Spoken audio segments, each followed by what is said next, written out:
Two larger gentlemen comparatively to me here on set, but not as large as the two, see what I did there, who got to play together last year, trying to make up for the 11-14 record, Smitty. Not so easy, though, and we all talked about that, trying to kind of fit in on the fly. How much of what we saw last year was purely about how difficult it is to find chemistry during a season with those two? Yeah, it is. I mean, obviously, you bring in two guys that are very talented and basically play the same position, but I think also you had the injuries to Drew Holiday, and I just think a first-year coach with the New Orleans Pelicans, it was just hard for these guys to get it together. Then you have Anthony Davis, who's been in and out of the lineup for injuries.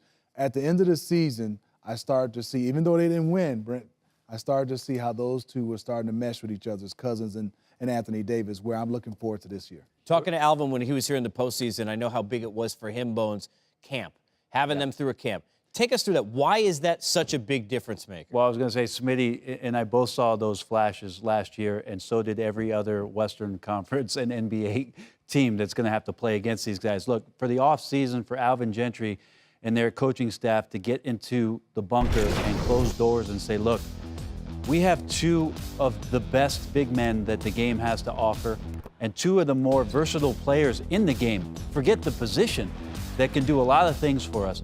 How can we put together an offensive system that accentuates what they do well and put every team on notice? Because every night there's a mismatch. Whether it's the 4 spot or the 5 spot, they have advantages there. And on most nights, Smitty, it could be both spots have advantage. So how do we put this system in place to use that, platoon these guys, and make sure that the surrounding guys understand their attention on those bigs? It's going to open up a lot for you guys. That's where training camp, you get to start to put into practice all those things you put on the paper to find out how good you could be. You know, elephant in the room, any team that was looking at Cousins, we all talked about it on and off the air. Well, can you put up with it? Can you deal with it? Can you fit in? That part seemed to go okay because of the trust and respect with the Kentucky tandem. So at least that part doesn't seem to be an issue, at least to them. Yeah, I think he was happy. I think he was happy being in New Orleans, closer to his hometown, and like you said, playing with Anthony Davis, and I think Alvin Gentry helped that, a coach that so far that he's trusting. And I think also you can tell his commitment, even this summer. If you look at him, he's transformed his body. The one thing I like is it going to work? Those two guys spent a lot of time in the offseason working out together. So I think as of right now, I see it as being okay for DeMarcus Cousins right now. But it comes down to, if they're not winning, Brent and Casey, something will change in New Orleans. One quick other thing, please. Casey, I'll mention is there's another Wildcat connection when you bring in Rondo, who played with Cousins in Sacramento. And Smitty's right. They spent a lot of time this offseason before getting to training camp to try to get this thing right, because I think these guys, they understand that they have to get off to a good start this season. They're feeling that kind of pressure. It's on for New Orleans to do that. I like, by the way, Mr. Players Only taking us to our next topic, because he's right. Let's talk about how Rondo fits in. This was an interesting decision. It's got two parts, right? Because you end up moving the guy you paid to play the point over in Holiday. You bring in Rondo. I'm going to start by asking this. Why would the theory be that Rondo's the better guy at the point position for the two guys we just talked about? Well, I don't so much say he's the better guy at this age. I think he's the guy that his versatility allows him pretty much only to play the point guard position because of this lack of shooting and being able to stretch and space the court. And I think that's the reason why it's easy to put Drew Holiday at the 2 guard position. But I'm still interested to see how those two play together. We talked about Cousins and Anthony Davis. It's going to be very different for Drew Holiday. Essentially, Brent, he becomes a catch-and-shoot guy. Right. Because you're talking about a guy who runs the pick and roll extremely well. Rondo does a nice job of probing, getting into the paint, but it's a last-minute kick out for you to catch and shoot. And I want to see how much the Drew Holiday can benefit from that, because I haven't seen him in the past being that comfortable. Yeah, and you brought up a good point about maybe at the start of the year, it's not about Rondo starting. Maybe it is that you have Holiday at his natural position, and then you start to, as the season goes on, play the two of them together as a combo instead of committing to something, right? With Rondo starting and Holiday maybe not getting off to a great shooting year, let's just say, for instance, hypothetically. Now that puts a ton of pressure on that having to work. And you have to go back to the natural thing and kind of admit, oh, maybe we didn't do the right thing to begin the year. So, because I think, Brent, in Rondo's case now in his career, it's okay for him to come off the bench. You want him finishing. And to your point, we talked about, I have something coming off the bench. Yeah. I can make a change. You have both of those guys starting. where do you go now if it's not working from the backcourt standpoint? Remember this about Rondo, for those who didn't watch. He could still go. He could still play. A lot of people feel like he stays in that series against Boston. But how many nights? No, I understand. It can't just be when the lights are the brightest. I mean, this is the talk about when Rondo is playing. It can't be that it's, a Thursday night TNT game. It can't be that it's an NBA TV fan night game. It can't be those kind of predicaments for the New Orleans Pelicans to make the sort of strides that they need to make. And that's something that Rondo has to take on. That's a personal thing with Rondo to step into this situation and get this team off to that start so that that engine is revved. And Rondo can't pick and choose those moments. That's the other part of this for Alvin Gentry.